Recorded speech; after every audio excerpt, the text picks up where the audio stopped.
Good afternoon, everyone. Welcome again to our briefing, which, as you know, is with the support of Wilderness Foundation Africa and ICCF.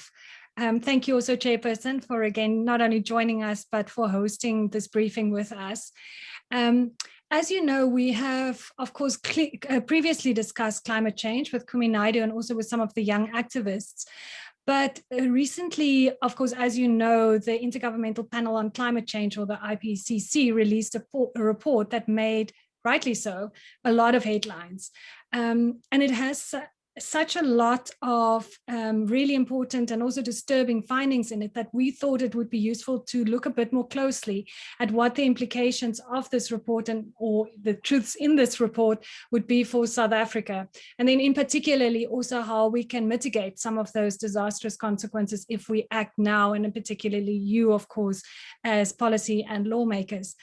So I'd like to welcome Prof. Nicholas King back. You will remember he was on our first briefing way back last year in another life when we discussed COVID. Now, Prof. King, just briefly again, is an independent researcher and a consultant with 30 years experience in global environmental change. He was born in Kenya, but then got schooled in South Africa. He's got a master's in ecology, a PhD in geography from the USA, and an LLM in international environmental law from the UK.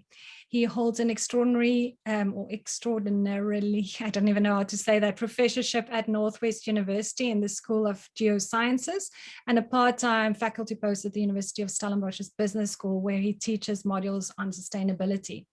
Recently, he was, amongst others, a review editor for the Ipcc report and co-chair of the Science and Policy Advisory Board for UNEP's 6th Global Environmental Outlook.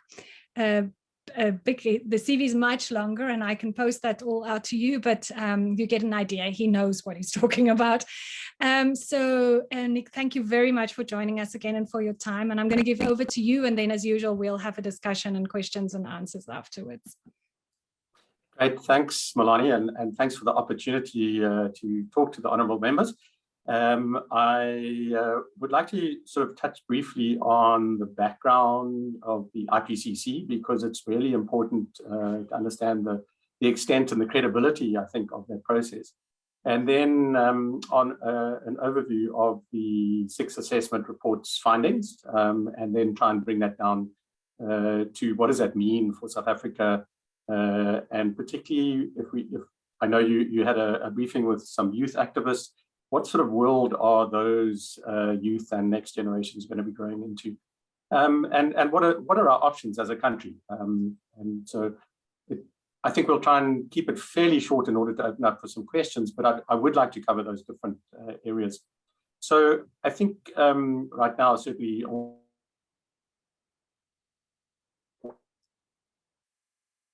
members in this committee know the history. So it's in the name is the Intergovernmental Panel on Climate Change, and it was established as the authoritative scientific body. Initially, the first assessment report put out in 1991 was the basis for the United Nations Framework Convention on Climate Change that was agreed in 1992, one of the Rio Earth Summit conventions, or multilateral environmental agreements, as they're called. So the Ipcc actually predates the convention. It's then brought out 5 subsequent reports, of which the latest is the 6th assessment report, working group 1, came out on the 9th of August. And in each of those, they've tried to get a better understanding of the science of climate change, the implications of what it means, and what our options are for dealing with it. Now, the Ipcc, as I said, is intergovernmental, so it is made up of scientists nominated by governments. And those are all the governments who are signed up to the United Nations Convention. I think at the latest count was 197 of the family of nations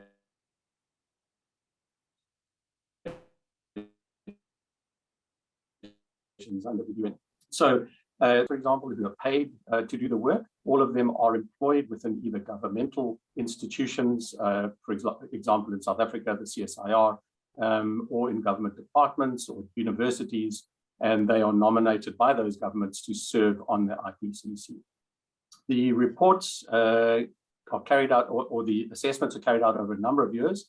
The fifth assessment report came out in 2014, and so the sixth has been sort of rolled out subsequently. Importantly, the Ipcc does do no independent new research. What they do is they assess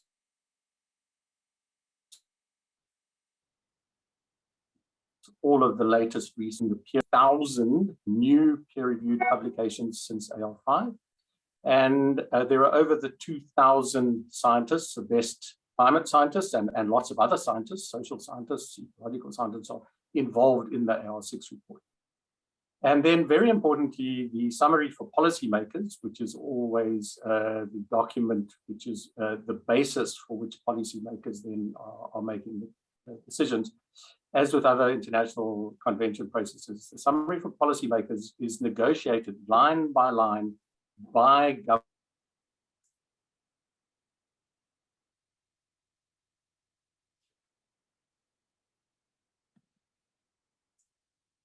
I'm just seeing if Nick is there. Nick has warned us he's on the south coast of KZN. So he's had some, and is agreed by consensus. So there's no sort of argument. Oh, sorry, did you lose me? Sorry, we lost you for a few seconds. It's fine. You can go continue. It's fine. Sorry, I was just explaining that you're sitting on the south coast and we have a little bit of connectivity issues. It's fine. Okay, please just do interrupt if you do lose me, Ronnie. And once governments have, or the government delegations have accepted that summary for policymakers, they accept the underlying full extent of the report, which in the AR6 is running to something like 4,000 pages of scientific text. So I think it's really important that the member states basically own this document and they have approved the summary for policymakers word for word. And just to point out, the Ipcc is essentially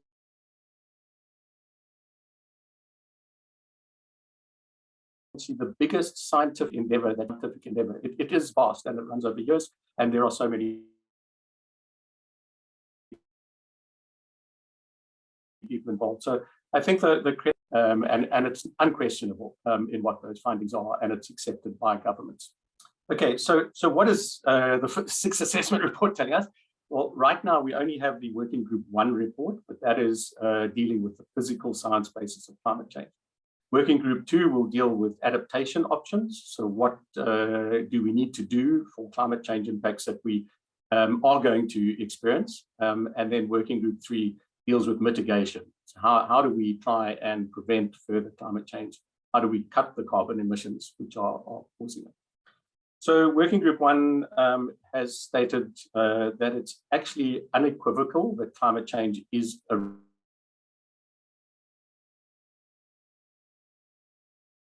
reality, and it's happening right now. And I think all around the world right now, we all appreciate that fact.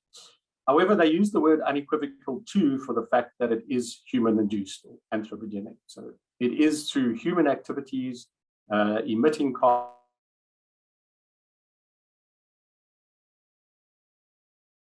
carbon, which is leading to causes climate change. So it's pretty much like if you put any extra energy into any closed system, so heating a kettle, it becomes much more volatile. So you have global warming, temperatures going up everywhere, and that is making the climate much more volatile. At the AR6, the terminology was very likely it's human-induced. That's a 90% level of confidence in Ipcc language. They have a whole series of confidence levels, but unequivocal is 100%. There's no argument.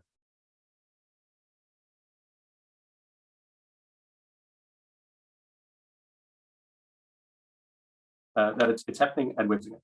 And about we're burning fossil fuels on a gigantic scale. And about 20% is through habitat conversion, things like deforestation, clearing land for agriculture, for urban development, for industrial development.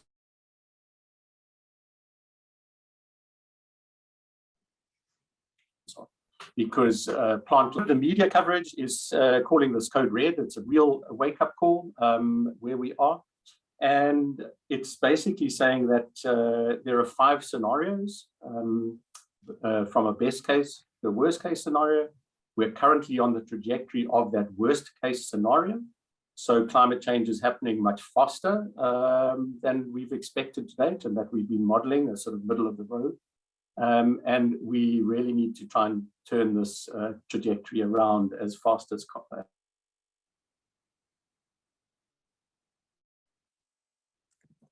possible.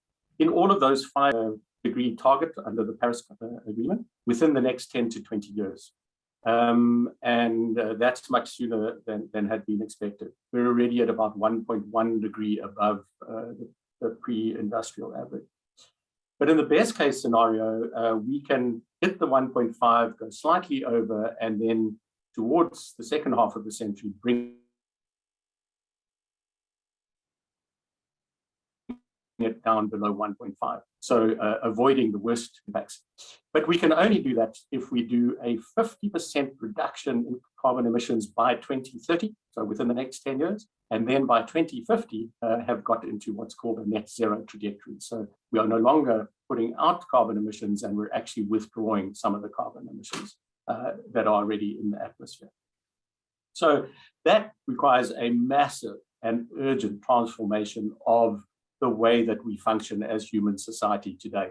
And that we'll dig into a little bit in terms of what those options are and what we can do about it.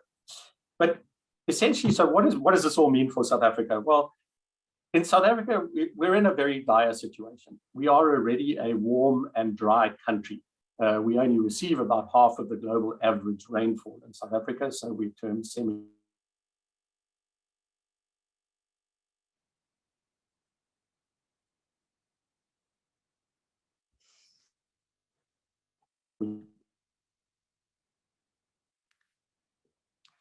Nick, if you can hear me, I'm wondering if you put your camera off, if that would actually help with the bandwidth issue, if you can hear me.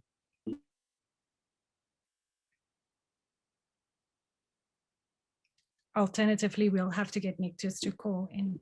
You're still there in slow motion. Yeah, sorry about that. I think we should ask Nick to just dial in again.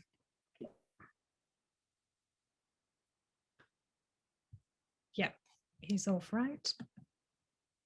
Hello, Honorable Mbata. I'm sorry about this. Professor King is sitting in the south coast of KZN, and even though he bought specifically another booster for this today, there's clearly still some issues, which I think the chairperson in particularly can sympathize with, right? With the connectivity issues that we have. Hi, Melanie, I'm back. Are you back? Yeah, so maybe, Nick, just leave your camera off and then we can put it back on when we get to questions and answers. How's that? I hope that's okay for the members as well.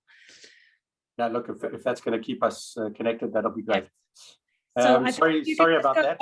Go back a few sentences. You basically said we lost you where you said South Africa is a very dry country and where we get less rainfall on average, and that's where we lost you.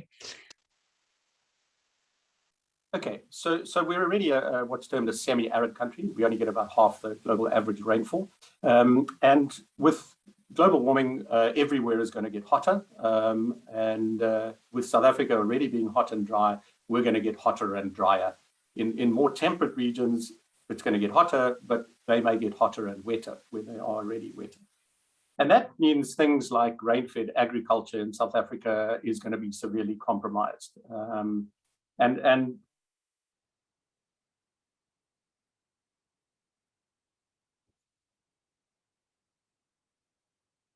we'll talk a little bit about that in a bit. The subtropical regions are so.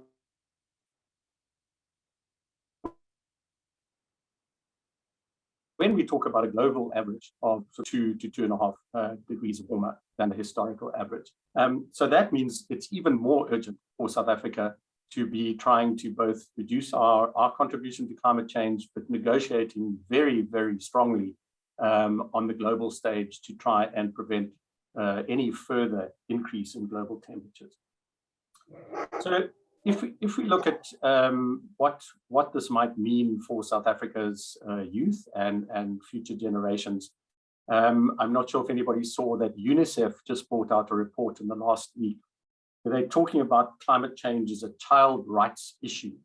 And they're showing that about 1 billion children, so approximately half of the world's child population, is at what they call extreme risk from climate change impacts.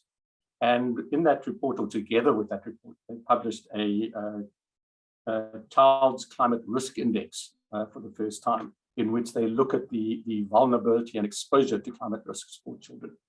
South Africa, and they've got it broken down per country. South Africa is rated at medium-high risk, which is the lowest category for sub-Saharan African countries. Most are at high and extremely high risk, but it's much higher than the rest of the world. And that is because of the vulnerability of our country, particularly through one, already being semi-arid, two, having a very long coastline, and with sea level rise and storm surges, our coastal regions are going to be incredibly vulnerable. So we're going to see in South Africa very quickly that a large part of the interior and large parts of the coastline become uninhabitable. On the interior, because basically rain-fed agriculture, even commercial agriculture, because there won't be water for irrigation, will collapse. And along the coastline, much of our coastal infrastructure will get eroded away and damaged. And much of the economy on those coastlines, and particularly where there are properties close to the waterline, there will have to be called what's managed retreats away from those coastlines.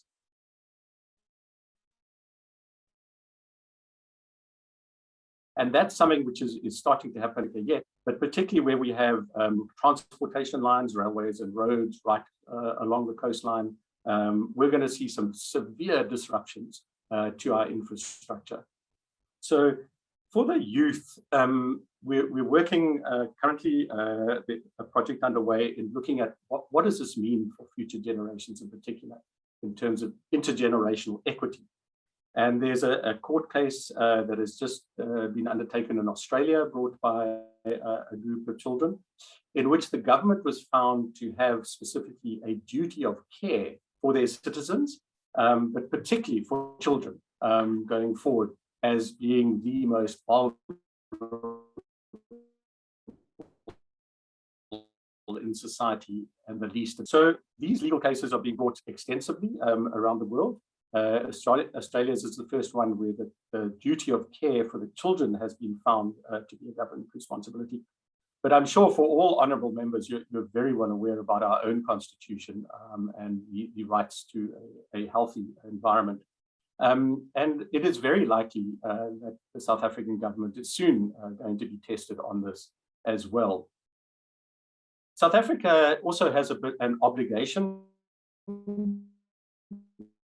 just not only to our own citizens, but a global responsibility, because we are the 12th largest carbon emitter. We have very intensive carbon economy in the world. And so we have been, relatively speaking, quite a significant contributor to carbon emissions and climate change.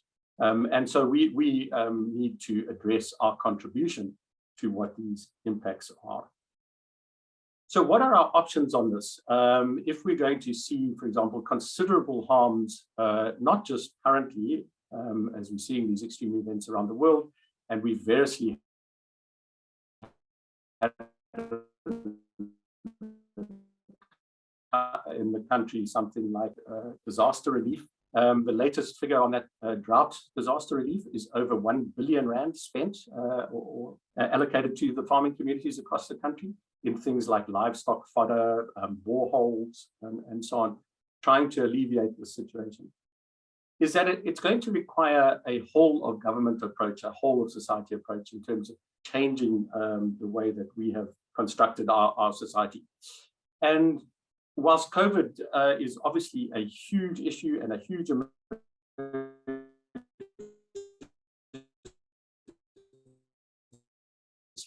it's much less of it. That's great, and we've done we've really significantly changed the way that we've done things in the country. We've severely compromised the economy. We've done social grants and so on, and we're going to have a similar war room on climate change.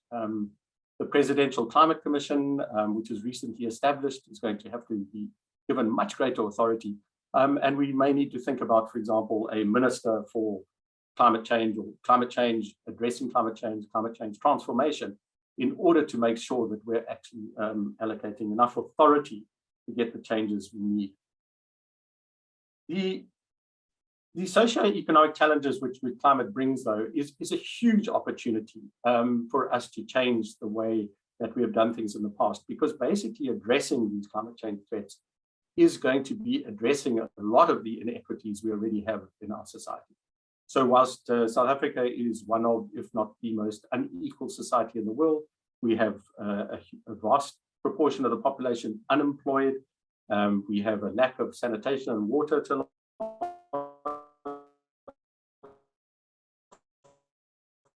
proportion of the country. Health. By addressing climate change, we can address a lot of these. So, for example, if we decommission our coal-fired power plants as fast as possible, we start dealing with a lot of the air pollution problems that we have on the Mpumalanga Highveld and the human health impacts that has come about from that.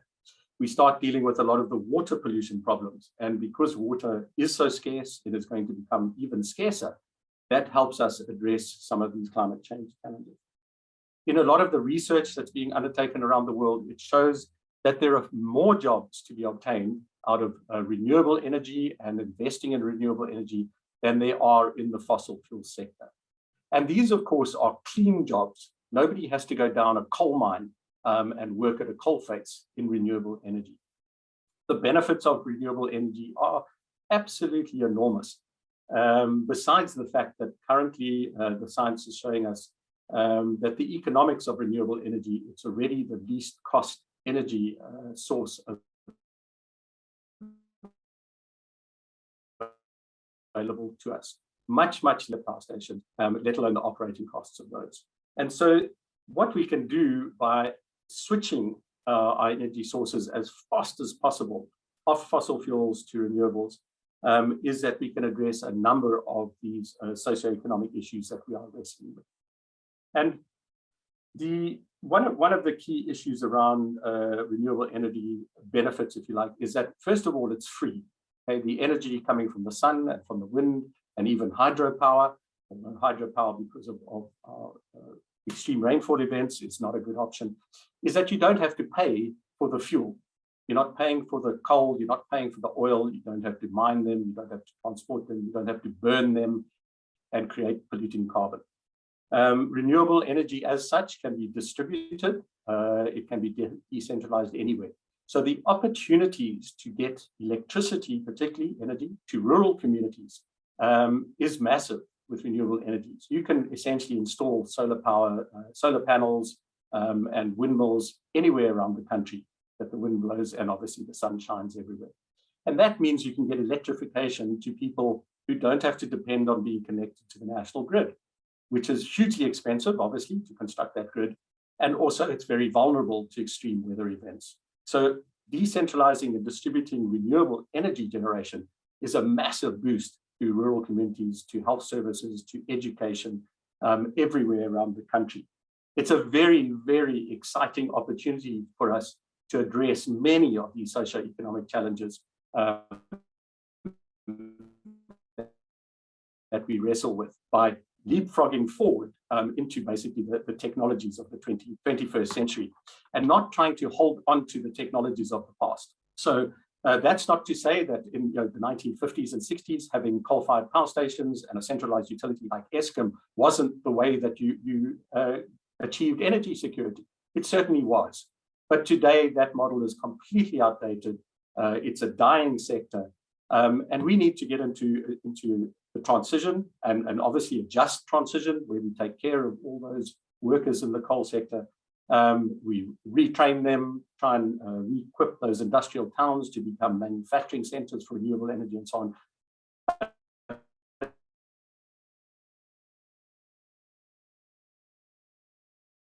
I don't want to go too much into that side of things because it's a handle that just transition, provided we get on top of this very quickly and plan for it. There are a couple of other things that would be fantastic to see right now. Some of that is, for example, scenarios development with multi-stakeholder representation across the country, from rural communities to the coal sector, to the renewable energy sector, to civil society as a whole, looking at these climate change trajectories and saying, okay, what does this mean for South Africa? These extreme events that are coming down the track, the likelihood that we're going to see bigger and more frequent cyclones coming in from the east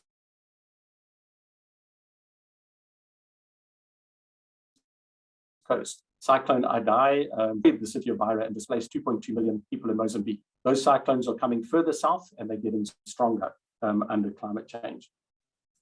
We have a legacy from fossil fuel development of something like 6,000 abandoned mines in the country. And those mines are doing things, polluting water resources with acid mine drainage and similar. And just yesterday in the Minerals and Energy Portfolio Committee, they estimated it's going to cost us something like 50 billion rand to try and rehabilitate those mines,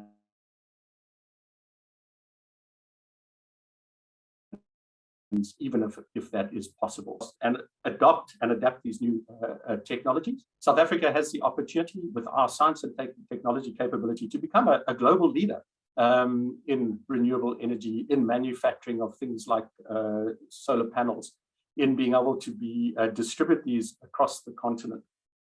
There's going to need to be an almost as big industrial development of, for example, negative carbon emissions technologies, as there is a fossil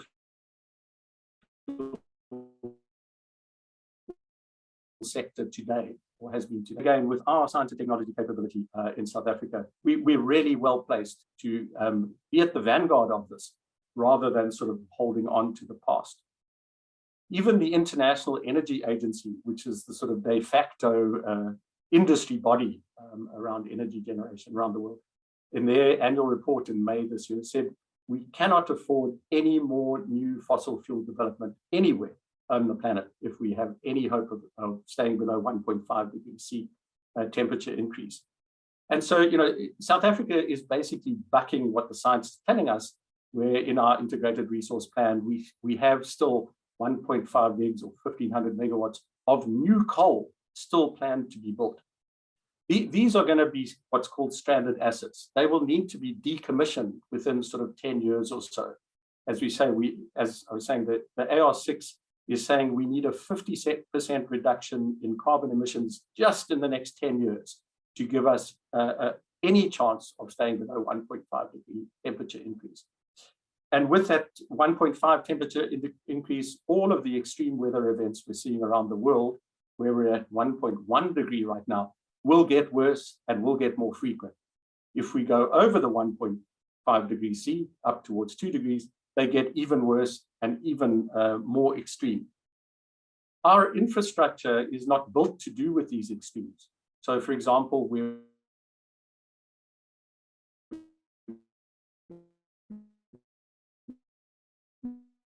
build a bridge that's based on the past 100 years of weather that we know. Those mean annual runoffs, those floods that we built our infrastructure for are now history.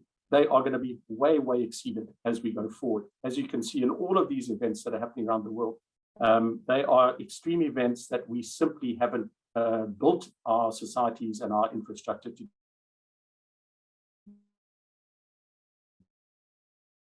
deal with. So we don't anymore, because massive infrastructure is extremely vulnerable. We have to try and build a smaller, decentralized, localized infrastructure that when we lose it to extreme events, it's not a complete disaster for the country. It doesn't take years and years to rebuild. And in the meantime, everything from service delivery and so on has collapsed.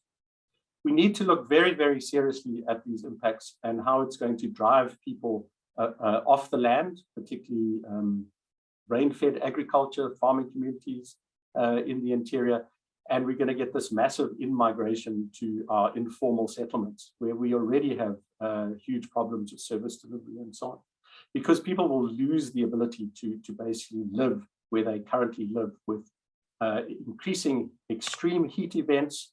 It'll be almost impossible to work out of doors, is what the AR6 report is telling us. So working in agriculture will become extremely difficult. There won't be water for that agriculture. We will get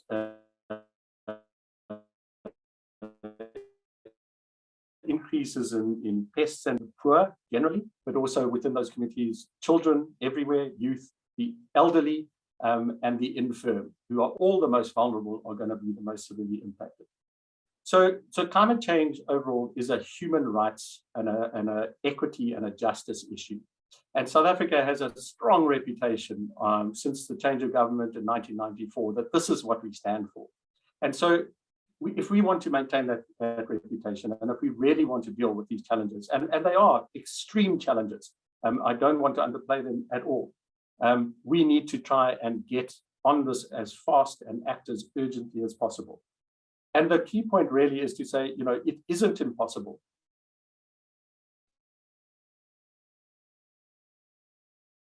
We've brought about the majority of these changes just within the last few decades. We can certainly turn that trajectory around if we take an all of society, if we adopt a war footing. And a war footing really does mean that when you're at war, you change everything you do as society, and the whole of society addresses it. Climate change is that serious. I can't express this in any more seriously. And yet again, we have this opportunity. We have a relatively strong economy. We have a great science and technology capacity. We have the ability, for example, to do things such as nature-based solutions, which is to reforest, to restore our catchments, create lots of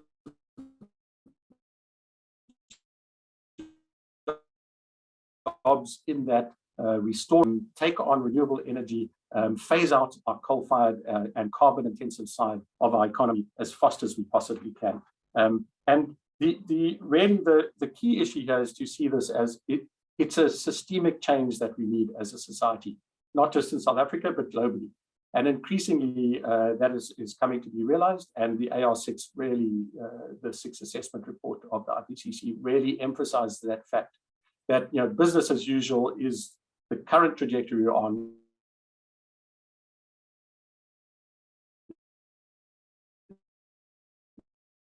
It's the worst case scenario, and the only direction 180 degrees. So just to wrap that up then, South Africa have been waiting now on our Climate Change Act for a long time. We need to get that act passed. We need that act to be extremely, hugely enforced, much stronger than it currently is. And it needs to incentivize decarbonization of our total economy. And we need to ramp up the carbon tax. The important thing about the carbon tax is that it's a bit like a speeding fine. You're not supposed to pay the tax. You're supposed to decarbonize. You're supposed to reduce your emission. So you're not supposed to pay speeding fines. You're supposed to not speed. So that's the way we need to look at it. So when people say, oh, it's just another tax and so on, that's not what it is. It's supposed to incentivize decarbonizing our economy. So I think it would be amazing for South Africa to really grasp this opportunity to become a global leader in the new world that we have to drive ourselves forward as a community of nations. And that opportunity is there for us. And not to leave or create this world that is going to be inherited by the kids and future generations, which is going to be a very, very unpleasant place to be, and is going to lead to increasing social conflict, increasing health problems, increasing violence.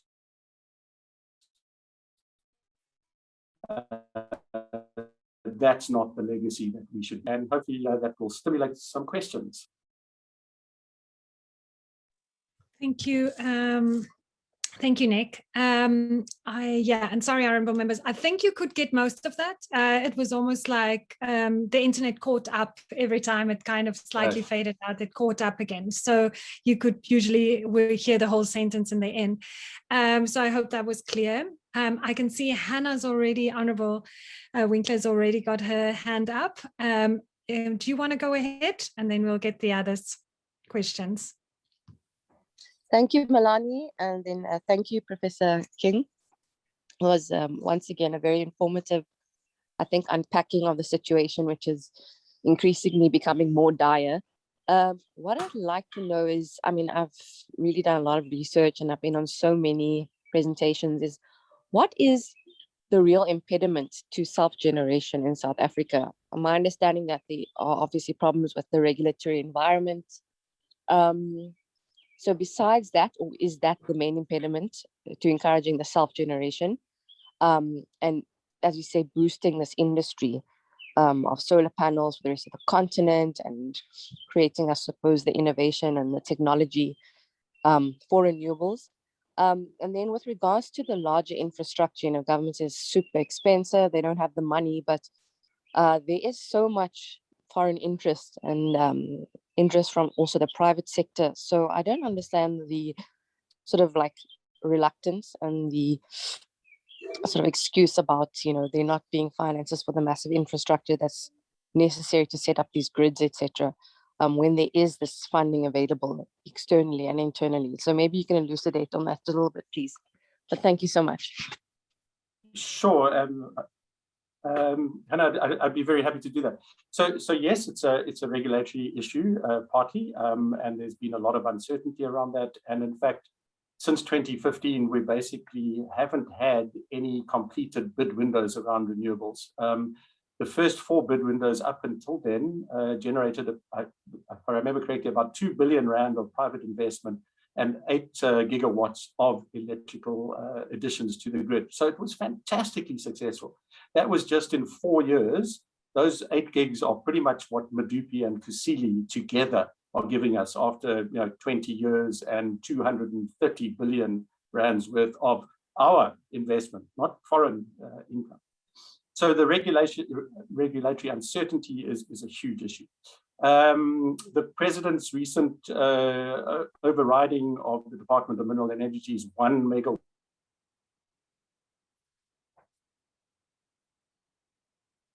megawatt limit on is a massive leap forward in the right directions. It's a fantastic game changer there.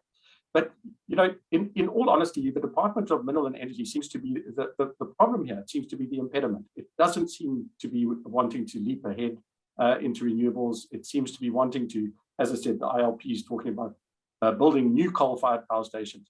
They've just recently done a massive investment into gas, which is also a fossil fuel. And the International Energy Agency, amongst others, is saying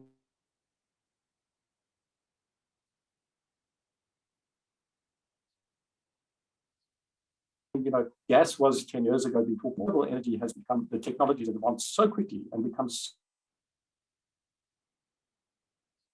so much cheaper that we don't need any sort of other things that have worked in other countries is the feed-in. Nick, I'm going to just stop you for a second. Do you want to, for example, so if you can generate renewable, say solar photo. Sure. Sorry, Nick, do you want to put your camera off? Breaking up again? Because we're losing you a little bit, so we're missing sentence. Just go back a few sentences back to where you talked about gas and the fact that that was a renewable, and just finish that sentence, that it's also a fossil fuel, sorry. Yeah, so 10 years or so ago, people were talking about gas as being a bridging fuel because it's less carbon intensive than coal. That's arguable as more info comes to that. But essentially, a bridging fuel is no longer needed. Even the International Energy Agency, the 2021 report is saying there's no need for bridging anything. Renewables are now so cheap.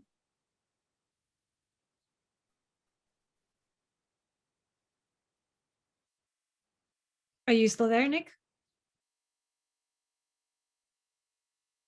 So apart from renewables, we need some renewability at Vodacom and MTN, it seems, or Telkom. Nick, are you still there? It sounds like he's gone off now. Hopefully he can reconnect. I'm going to put my video on. Let's just see if he comes back. Yes, no, not yet.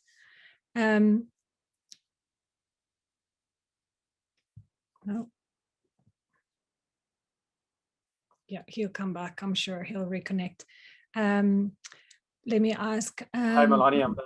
You're back? Okay, yeah. Fine. Really sorry about that. All right. Can I go on to the next question? I think you pretty much covered it, right? I think so. I was just going to say there is no need for us to invest in gas. I mean, that's a massive investment in infrastructure. It is another fossil fuel. We don't need to invest in these massive infrastructures because renewables, as I say, can be distributed.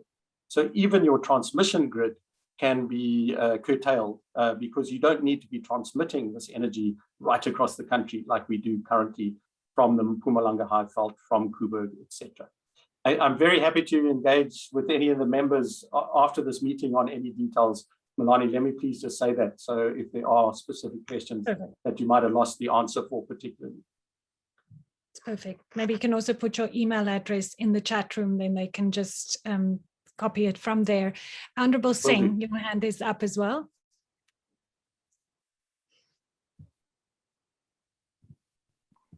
Thank you, Melanie, and thank you very much, Prof, for the presentation. I must say at the outset, I'm quite disappointed. Disappointed because you said you're on the South Coast. I'm also a South Coast boy in KwaZulu-Natal, and I don't know which part of the South Coast is giving you problems with regard to network. But you can see I'm a farm boy as well, so we do have network problems. It's not only the Honorable Chairperson. But having said that, Prof, I think we are being too kind to ourselves as South Africans. We are being too kind to government. We're being too kind to industry, because I don't think we have realized, and I, you are preaching to the converted. The members of this committee really know that climate change is upon us. We know what it's going to do to us. We know what it's going to do to future generations. And I think there may be a few initiatives here and there, but I do not believe that it is enough. And unless we go into this war situation that you spoke about, I don't know if there's a real realization of the impact of climate change. Are we just, putting down facts and figures so that United Nations can say, well, South Africa, you're doing well in certain areas? And I'm saying this, after having been part of this committee where we received a briefing from Eskom and Cecil on what they are doing to mitigate risks and ameliorate, the carbon footprint and pollution and things like that. And I can tell you, we were not satisfied. We were not satisfied, particularly with Eskom. And they are one of the biggest culprits here. And, South Africa, we'd like to be top 10, top 20 in the world. For Olympics and cleanest cities, but when you are top 12 in the world as one of the world's highest polluters, and all the other BRICS countries are your partners as the highest polluters, I mean, it leaves one with despair. So I don't know to what extent this science, this reality that's going to hit us, is being emphasized over and over and over again to the authorities that be at government levels, to business, to Eskom, because, we talk about just transition. And yes, we need to, have just transition, but just now we'll have nothing to transit to. I mean, if you look at what's happening in some of the other countries around the world, massive floods in India, the earthquakes, the dryness. I mean, my generation, we are on our way out, I think. But what are we going to leave back, Prof? And I'm saying this with this kind of emotion because I don't think we are doing enough. And we owe it to our future generations to do more than we are doing now to get this point home. I'll stop at that. Thank you.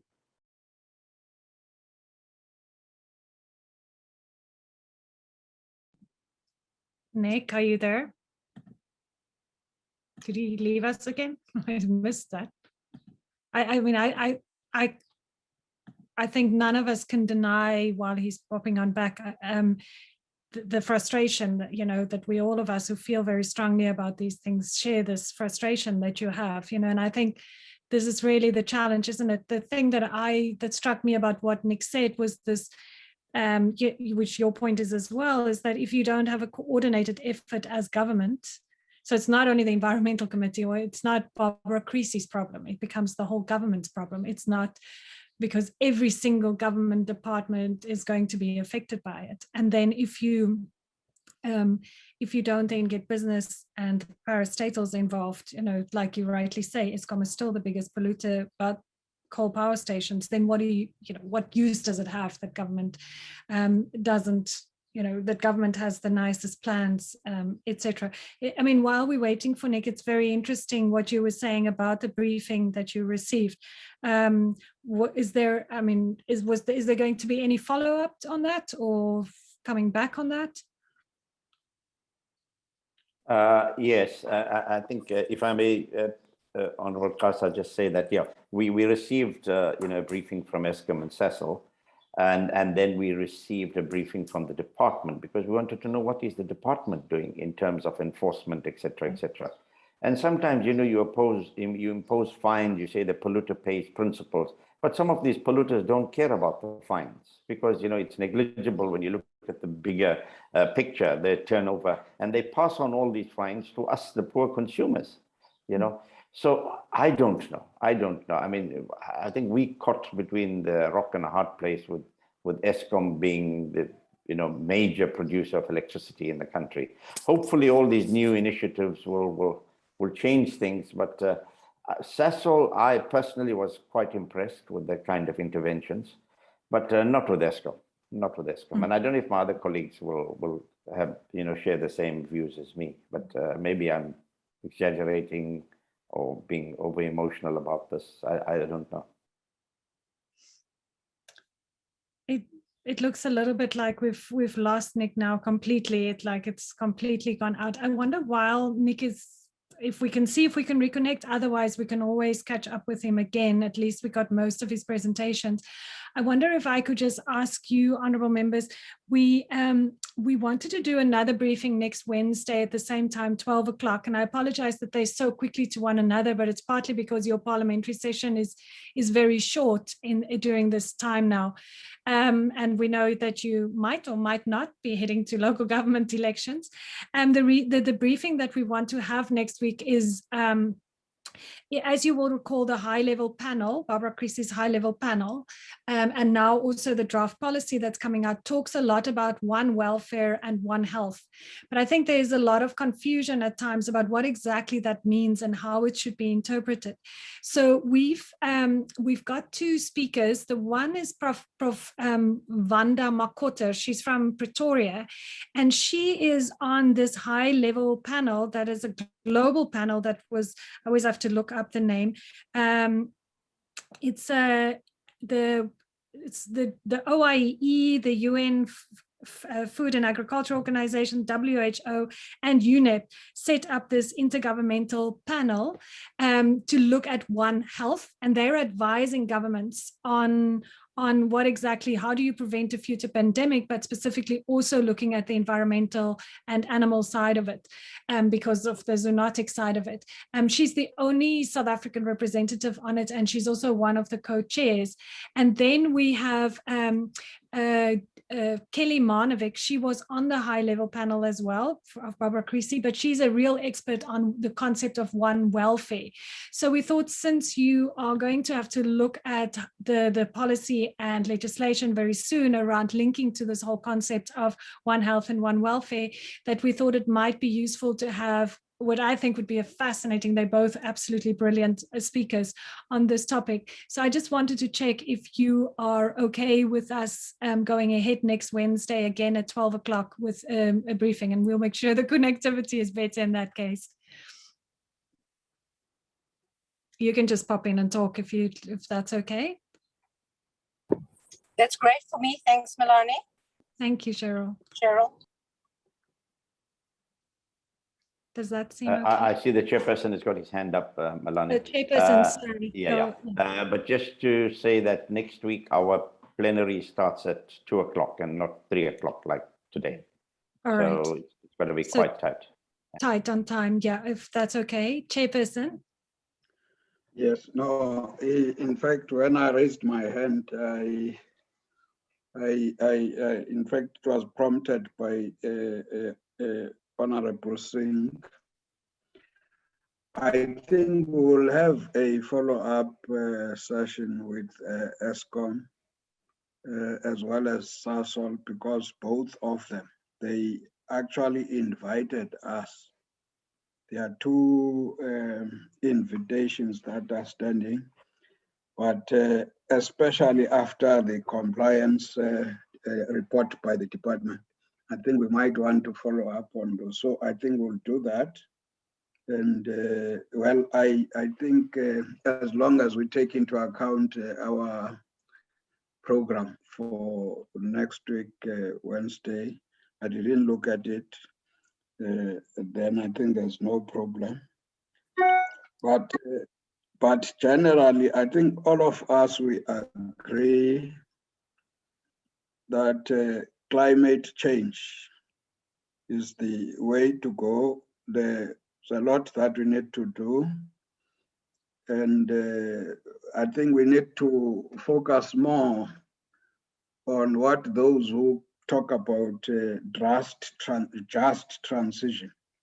I think some explanation is not getting through to us why there are people who are still talking about just transition.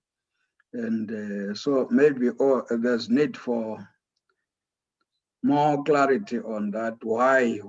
Because everybody agrees we are seriously going to be impacted negatively by climate change if we not. But why are they saying just transition? And why is it not something that all South Africans can buy into it? And we balance what we are talking about as we move forward. So hence I'm saying as we move, but I think as well we need to talk about this just transition. The Presidential Commission on Climate Change, yes, we do a lot of talking there with the different stakeholders, but I think the committee needs to be taken on board as well to understand. We all saying we want to contribute positively in the coming COP26. And everybody is saying so. But there's generally this feeling that we are not doing enough. So hence I'm saying it means we must open up and engage everybody. Thank you very much. I will definitely take that on board as well, and perhaps we can focus one briefing specifically on the upcoming COP and specifically on just transition. I think that's a very valid point. I thank you, Chair. I know we're getting close to the end of the session. Nick is back on. Are you, Nick? Yes. He's apparently walked around in his house.